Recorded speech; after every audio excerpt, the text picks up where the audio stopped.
Sekarang ini hari Rabu, 6 Januari. Setelah lama saya tidak sempat mengisi serial daripada YouTube Tosi Strategic Management. Sekarang saya menyambung. Jadi ini yang ke-16. Jadi dari bulan April, kalau tidak salah ya, bulan April itu ada 15 serial yang sudah saya bagikan. But anyway, ya. Saya sibuk sekali dengan Facebook Live, training-training Zoom. Dan sekarang masuk 2021, saya komit, berarti setiap seminggu sekali itu saya akan masukkan masalah di dalam YouTube Tosi Strategik. Nah, hari ini saya akan membahas mengenai inovasi. Jadi inovasi adalah fakta yang tidak bisa diundur atau fakta yang tidak bisa yang bisa dirubah, karena ini sudah sesuatu yang sangat penting dan harus dijalani bahkan dikembangkan. Jadi inovasi itu apa? Lalu mengapa? Lalu kapan inovasi itu ada? Lalu signifikansinya dan kekuatan standar point dari inovasi itu apa? Karena inovasi adalah kunci kemajuan seseorang, pribadi, perusahaan, bahkan bangsa atau masyarakat secara mikronya, begitu ya. Jadi kalau Anda dan saya tidak mempunyai satu kekuatan, nalar, presisi secara tepat di dalam menemukan sesuatu yang baru, pasti ada persoalan. Persoalan ini bukan masalah ribut dan lain sebagainya, tapi persoalan secara pribadi. Sesungguhnya, sejujur-jujurnya, Anda dan saya itu harus mempunyai budaya inovasi. Harus mempunyai kebiasaan, cara berpikir, cara mengerjakan sesuatu, bisnis, pendidikan, dan lain sebagainya, harus mempunyai kebiasaan bagaimana saya berinovasi. Inovasi adalah sesuatu yang menghidupkan seseorang, manusia. Lain dengan binatang. Binatang nggak pernah berpikir karena nggak ada otak. Binatang tuh hanya insting, ya.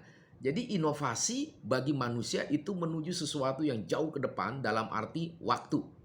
Dalam arti mengembangkan potensi di dalam diri Anda dan saya. Jadi inovasi itu adalah semacam DNA. Lalu Anda bertanya, kalau saya tidak menghasilkan segala sesuatu yang baru di dalam sehidup manusia itu, berarti apakah dia ada nilai? Yes, nilainya akhirnya sesuatu yang lowest, sesuatu yang dasar sekali, yang akibatnya secara religius orang itu tidak bernilai di hadapan Tuhan, atau orang itu tidak mempunyai kontribusi bagi keluarga, bagi pribadinya sendiri, bagi masyarakat, apalagi bagi bangsa. Jadi inovasi itu sesuatu yang serius sekali, bukan dianggap enteng. Nah, sekarang saya akan masuk. Jadi inovasi itu gimana? Nah, saya sudah mencatat, tapi ini bukan bahan daripada training-training saya selama ini. Saya hanya ambil yang singkat-singkat saja supaya kita bisa memahami dengan baik. Jadi inovasi yang pertama itu nggak ada kaitannya dengan uang. Ini harus diingat. Jadi inovasi itu berkaitan dengan satu produk atau lebih cocoknya orang. Bagaimana perusahaan itu memiliki orang? Apakah orang itu mempunyai nilai, mempunyai kontribusi, menemukan sesuatu yang baru? Kalau dia tidak ada memiliki sesuatu yang baru, bagaimana orang itu bisa diarahkan di kemudian hari? Nah, bagi seorang human resource director, dia harus memikirkan yang saya sebut talent pool. Jadi dia sudah melihat orang ini mempunyai terobosan apa, sesuatu yang baru setiap 3 bulan, 6 bulan, atau setahun sekali. Sehingga kontribusinya bagi perusahaan itu setahun, 2 tahun, dan ke depan itu bagaimana? Nah, ini sangat serius yang perlu dipahami Anda dan saya secara pribadi. Jadi yang kedua, inovasi itu adalah satu hot trending. Ya, satu hal yang begitu serius. Sesuatu yang punya makna yang sesungguhnya. Apalagi di ruang bisnis. Wah, itu nggak bisa lagi. Sekarang ini kan COVID. Udah COVID-19, semua bisnis meredup. Tapi mulai naik pelan-pelan. Bagaimana membuat terobosan? Seperti saya, bisnis saya bangkrut. Dalam arti apa? Tidak ada lagi customer dari bulan April sampai Oktober. Baru pelan-pelan ada sedikit. Tapi belum seperti biasanya. Tapi apakah itu jadi frustasi? Tidak. Jadi bulan April sampai Oktober saya terus memeras pikiran dan mencoba sesuatu yang baru, menawarkan sesuatu yang baru di ruang Zoom ataupun waktu coaching. Dan itu ada hasilnya. Begitu ya. Jadi inovasi itu memang sangat diperlukan di setiap macam bisnis apapun yang ada di kehidupan ini. Apalagi persaingan itu di dunia COVID yang sekarang serba cepat. Life cycle, perputaran dari satu produk bisnis yang kita jalani. Ini bisnis yang kita jalani bukan hanya restoran, tidak hanya bioskop, tidak hanya makanan, dan lain sebagainya. Termasuk juga yang sekarang saya akan sedang membahas soal pendidikan. Pendidikan yang diusulkan oleh Bapak Menteri Mendikbud itu sangat brilian. Bagaimana kita ada keinginan belajar dari setiap anak dan bagaimana seorang dosen atau seorang guru berpartisipasi dengan dunia nyata. Maka selalu saya mengatakan I'm a street smart. Saya orang yang cerdas di dunia lapangan karena kenapa? Academic smart saya tinggi. Kenapa academic smart saya bagus atau tinggi? Karena referensi saya yang saya baca, jurnal, buku-buku seperti Anda lihat di belakang, itu begitu banyak, begitu lengkap. Sehingga waktu saya pelajari, seluruh otak saya itu diisi dengan segala sesuatu yang refresh, tidak copy paste. Saya berpikir langsung saya terobos. Itu namanya street smart. Tapi kebanyakan orang yang academic smart, dia tidak bisa masuk dalam dunia nyata, hanya berteori copy paste. Ya akhirnya para siswa, mahasiswa itu bosen dalam abad 21. Nah ini perlu kesadaran. But anyway, saya belum bahas itu nanti lah ya. Nah apa maksudnya yang selanjutnya? Jadi inovasi itu bukan menciptakan produk, tapi menemukan satu produk yang baru atau ciri yang baru di mana yang keadaan sekarang ini orang belum melihat. Seperti contohnya, saya mengajarkan UKM. Waktu saya mengajarkan UKM di Zoom, terbuka matanya. Saya mengatakan bagaimana sih Anda menemukan sesuatu yang baru di dalam menciptakan satu produk yang baru atau strategi yang baru atau platform yang baru dalam dunia digital. Selalu saya mengatakan digital marketing itu bukan satu tools yang membuat orang sukses. Kenapa? Anda bisa sukses pakai platform digital, marketing, digital sales, dan lain sebagainya yang sejenis. Kalau tidak ada jiwa dagang, seseorang itu pasti gagal. Kenapa? Karena asik, wah mau cepat, oh mau beruntung, oh ada dentuman, wah ratusan kali sukses, omset sekian. Saya hanya mengatakan, kapan? Bagaimana Anda membuat mappingnya? Bagaimana strateginya nih? Bagaimana dan seterusnya? Lalu orang mengatakan, oh kita nggak perlu, kita kerja gini. Yes, tapi kapan? Kalau tidak ada jiwa bisnis yang perlu ditelusuri dengan baik, pasti orang itu tidak mempunyai rasa inovasi. Tidak ada kepentingan inovasi yang harus dia terobos lebih serius. Nah ini yang saya ingin bagikan lagi ya. Jadi hal yang lain, inovator bisnis. Jadi orang-orang yang menemukan inovasi selalu mengambil inovasi orang lain, lalu dikembangkan bagaimana dia mampu menemukan cara baru, membuat yang baru, mendistribusikannya, dan memasarkannya. Itulah daripada Apple. Jadi Steve Jobs ingin mengatakan, saya ini bukan sesuatu yang sangat baru, original. Tapi saya mengambil dari orang lain yang hebat-hebat, seperti Xerox dan lain sebagainya. Lalu saya pikir menjadi satu temuan yang baru, menjadi satu terobosan yang baru, menciptakan personal branding daripada Steve Jobs dengan barang yang dipasarkan dalam hal ini komputer dan smartphone dan lain sejenisnya. Jadi dia menggabungkan itu menjadi satu terobosan yang punya nilai jual. Jadi ide-ide di dalam inovasi itu terjadi begitu cepat. Ya, tiba-tiba blink namanya. Jadi dia rencanakan, dia pikirkan, tiba-tiba bisa aja dia berminggu-minggu nggak keluar. Bisa aja saat itu ada. Misalnya kayak gitu. Itulah inovasi. Jadi sesuatu yang nggak terduga. Itulah inovasi. Sehingga sesuatu yang tidak terduga itu dia langsung ambil laptop dia atau ambil kertas, langsung coret-coret apa yang akan dirancang, apa yang akan dibuat, dan kapan dia harus launching dan sejenisnya. Itulah inovasi. Lalu seseorang yang sudah mulai ada satu pengertian tentang inovasi, dia mulai taat kepada ide yang basic dulu, yang sederhana, lalu disampaikan, dikomunikasikan dengan jelas untuk dia mampu memadukan satu strategi. Baik itu strategi dia sebagai agensi asuransi, atau dia sebagai MLM, atau dia sebagai mempunyai perusahaan kecil dan sejenisnya. Lalu dia mulai kembangkan produk itu sampai menjadi satu desain yang menjadi satu ukuran pribadi dia. Nah, jadi seorang inovator yang murni, yang original harus merepresentasikan dirinya dia. Siapakah Anda? Lalu itu tertuang di dalam satu produk, di dalam desain, dan di dalam cara Anda mengkomunikasikan itu kepada target market yang sesungguhnya. Setelah itu bagaimana Anda cara menjualnya, strateginya, dan bagaimana cara grabbing customer itu, dan bagaimana menginfluence customer Anda itu, dan bagaimana Anda memberikan satu terobosan yang sistematis dan ada satu tujuan ke depan yang begitu rupa. Nah, inilah yang saya mengatakan dalam periode gaya hidup digital, budaya digital itu sangat berorientasi pada produk. Nah, karena budaya digital mau tidak mau Anda itu harus memahami satu prinsip yang hasilnya harus hebat, extraordinary. Fungsi dan kualitas proses inovasi organisasi itu harus punya nilai jual yang tinggi.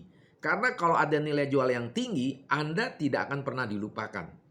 Nah, seperti saya saja sebagai seorang trainer, sebagai konsultan, ada keunikannya. Jadi saya tidak berpikir banyak persaingan yang sejenis. Keunikan saya apa? Lalu saya membangun apa? Nah, ini nggak gampang. Sehingga waktu dalam keadaan COVID seperti ini, saya tidak kehilangan akal. Saya membangun satu komunitas dan mengajarkan banyak para pendengar saya yang baru, yang sudah dikenal, ataupun yang sudah lupa. Akhirnya mencari tahu di mana. Mungkin di YouTube saya ini ataupun di Facebook Live saya. Nah, itu yang menjadi satu kesegaran bagi saya. Jadi inovasi itu berbicara tentang kreativitas. Jadi inovasi itu bukan sekedar IQ yang tinggi. Tapi inovasi itu hal baru apa yang saya temukan, yang saya pikirkan di dalam ide dasar lalu dikembangkan melihat referensi-referensi orang-orang yang sudah sangat hebat, yang sangat sukses. Jangan di copy paste habis. Tapi Anda ambil sedikit saja, 1% lalu Anda kembangkan begitu luas menurut kapasitas Anda dan saya secara pribadi. Atau melihat strategi mereka seperti apa. Anda kembangkan lagi, Anda coba segarkan lagi. Sehingga itu menjadi kesukacitaan dan kesegaran Anda dan saya untuk percaya dirinya timbul. Jadi gak usah takut, yang namanya inovasi itu kreativitas. Sehingga kreativitas itu bisa bermacam-macam, satu hari bisa 100 ide. Tuangkan saja. Jadi Anda perlu susun itu dengan keunikan masing-masing dari ide. Jadi kalau ide Anda hari ini masuk nih, misalnya nih, setelah Anda dan saya mendengarkan saya secara pribadi, setelah itu Anda coba pikir ulang, wah jangan-jangan ada 100 ide. Jangan dibuang. Setiap ide nilai lagi, telusuri lagi, evaluasi lagi. Coba bangun, masih ada celah nggak? Jangan-jangan 100 ide itu ada 10 ide yang pertama Anda harus jalankan tahun ini. Mungkin 10 tahun yang kedua Anda jalankan lagi 10 lagi dan seterusnya. Begitu ya. Nah, berarti eksplorasi di dalam inovasi itu sangat penting. Kenapa? Masalah kuriositas itu bahasa kerennya. Rasa ingin tahu. Anda perlu amati, bongkar produk itu, pahami cara kerja barang itu, apapun lah. Ya, mau robot, mau digital, mau makanan, mau industri, mau asuransi, mau MLM dan lain sejenisnya lah, begitu ya. Jadi kreativitas itu memiliki unsur Anda dan saya itu berani untuk menurunkan sesuatu yang baru walaupun bisa saja nggak laku, ya. Bisa saja orang acuh pada saat itu, tapi belum tentu loh tahun-tahun yang akan datang. Maka resiko itu penting bagi seorang inovator. Resiko itu tidak dikaitkan dengan profit and loss pertama kalinya. Tapi inovasi itu selalu bersifat jangka panjang. Maka secara pribadi saya menelurkan banyak sekali inovasi yang baru. Oh, ini bisa nih bulan depan. Oh, ini mungkin tahun depan. Oh, ini begini. Maka seringkali saya melihat televisi yang dari luar negeri ataupun dalam negeri, ya beberapa lah. Saya baca majalah-majalah internasional gitu ya, buku-buku internasional yang punya bobotnya tinggi. Mungkin saya dan Anda tidak sampai ke sana. Tapi idenya itu mendorong, memacu Anda dan saya. Adrenalin Anda dan saya itu begitu luar biasa. Itulah inovasi. Maka eksperimen tanpa batas dan perbaiki ide-ide. Itu adalah inovasi. Jadi perlu eksperimen yang tanpa batas. Telusuri kemana-mana. Coba trial and error. Begitu ya. Dan kalau ada kesalahan, ada kurangan, perbaiki lagi. Nggak usah stres. Maka Anda lihat, muka saya seger terus. Begitu ya. Kenapa? Saya temukan lagi. Oh, temukan lagi ini. Dari dengarkan musik, saya tahu, oh musik ini kenapa ya ada seperti ini nadanya. Musik ini kok liriknya ini. Tek! Langsung saya ada ide. Wah, saya harus buat ini nih. Dari musik, dari lirik lagu, menemukan sesuatu yang baru yang saya kembangkan di dalam bisnis saya yang baru nih di era COVID. Jadi saya pernah tidak selalu terjebak dengan trendsetter yang hanya ngikut-ngikut follower setiap orang. Kalau hanya mengikut-ngikut, Anda dan saya akan gagal di dalam dunia bisnis. Akhirnya inovasi Anda tidak punya keunikan, apalagi punya nilai. Nah, itu yang perlu saya memberikan satu usulan. Jadi blunder dari seorang inovator adalah takut membuat kesalahan. Jadi seorang inovator dalam inovasi barang bisnis yang dia kerjakan tidak boleh takut membuat kesalahan.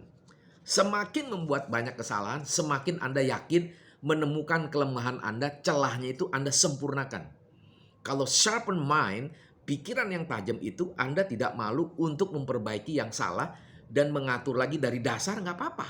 Maka saya selalu mengatakan di dalam UKM, Anda yang sudah kerja di BUMN, yang kerja di PNS atau swasta, percaya omongan saya. Dari 5 tahun yang lalu saya sudah mengatakan jangan hanya menjalankan usaha Anda waktu Anda jadi PNS. Nanti menjelang pensiun Anda baru sadar terlambat. Walaupun nggak terlambat sekali tapi capeknya bukan main. Kenapa? Karena nggak ada jiwa dagang, nggak ada jiwa bertarung. Maka di COVID-19 ini selalu saya mengatakan banyak yang dipecat, banyak gaji dikurangi. Oke lah, nggak usah dendam. Bangkit dari keasikan comfort zone, membuat satu bisnis yang baru. Lalu orang itu peserta nanya, berapa bang? Berapa banyak bisnis? Bikin 5. Anda masih PNS kan? Dimanapun lah kerjanya. Masih BUMN kan? Iya. Lu bikin lagi 5 bisnis. Bareng sama istri Anda, sama anak Anda, sama teman Anda. Dan Anda sendiri. Kan working from home. Ya lu bisa dong waktu. Come on, saya bilang. Jangan lu alasan waktu, alasan duit, alasan segala. No. Inovasi yang pertama. Karena ada unsur kreativitas. Ya. Nah, saya coba ingin mengatakan dari beberapa hal yang terakhir ini. Di dalam inovasi, jangan lupakan calon pelanggan Anda. Mungkin Anda tahu selama ini punya pelanggan. Atau Anda tidak punya pelanggan. It's okay. Teliti, telusuri di pasar. Di mall-mall dan yang sejenisnya. Karena Anda akan, wah gua mau launching barang kayak gini. Kira-kira yang sejenis apa yang ada di supermarket, yang ada di pasar becek, yang ada di digital apa ya? Supaya gue bisa membangun satu grabbing, satu keterkejutan orang itu dan akhirnya orang mau. Ya kan? Itu satu hal yang menarik gitu ya. Maka tidak hanya melihat karakteristik profile dari satu pelanggan, Anda juga harus paham bagaimana pasar yang akan Anda tuju. Crowded nggak? Atau istilah manajemen yang sudah sering bahas, red ocean atau blue ocean. Bagi saya dua-duanya nggak salah. Anda masuk ke red ocean karena apa? Pertumbuhan pasar tuh tinggi sekali dan market leader tuh banyak. Kalau Anda punya inovasi yang sedikit saja, tapi bisa menciptakan market share 1%, is okay, Anda masuk. Kenapa? Nanti dari situ berhasil, Anda masuk ke blue ocean, bisa ciptakan yang lebih besar. Kurang lebih singkatnya gitu. Dan yang ketiga, Anda harus konsentrasi produk apa yang Anda kembangkan.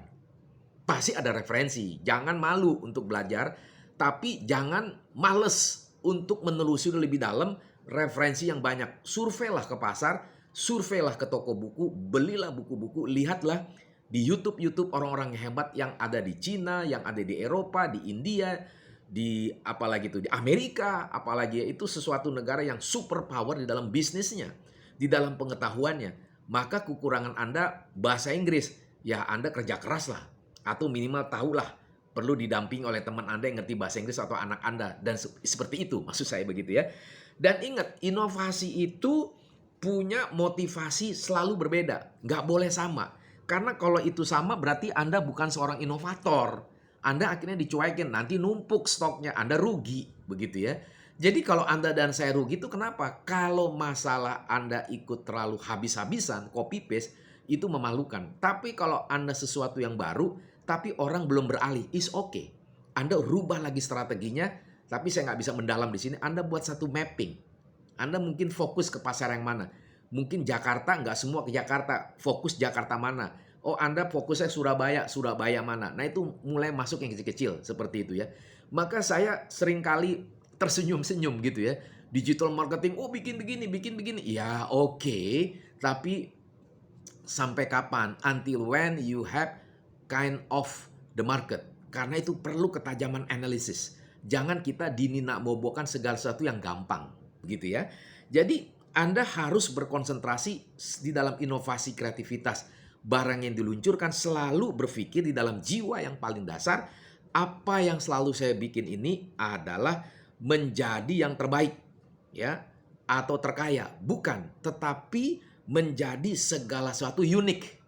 Kalau hanya terkaya, terbaik, Anda belum siap meluncing itu, Anda pasti gagal dan frustasi, akhirnya menyalahkan diri sendiri. Wah, itu stres banget begitu ya. Dan juga seperti saya katakan tadi, Anda dalam sebagai inovator yang baru menemukan inovasi, pelajari dari produk lain yang sudah hebat, yang sudah sukses, lalu Anda pikirkan ulang, kembangkan itu lagi dengan segala macam pendekatan. Jangan copy paste habis. Kalau sudah copy paste, tiru habis-habisan, pasti barang Anda nggak laku. Kalaupun laku, jangka pendek, gitu ya. Nah, ini yang Anda harus membuat prototipe barang itu seperti apa. Ya, seperti saya misalnya, sebagai konsultan saya mempunyai pikiran yang berbeda, strateginya berbeda. Cara saya adalah bagaimana sistem di perusahaan itu jangan dirobohkan dulu, jangan dirubah dulu, orangnya dirubah. Orangnya tuh diajar dulu mindsetnya bagaimana. Maka saya sebagai seorang konsultan ataupun sebagai mantan presidir, saya selalu melihat karakter anak buah gue gimana, kapasitas otaknya gimana. Lalu keinginan dia membuat satu terobosan yang baru seperti apa. Lalu ketahanan mentalnya bagaimana. Wah, itu saya lihat, saya gambarkan, itu menjadi profiling anak buah saya yang mempunyai nilai yang berharga di hadapan saya. Mungkin dia tidak sadar. Disitulah cara saya bagaimana mendidik anak buah saya.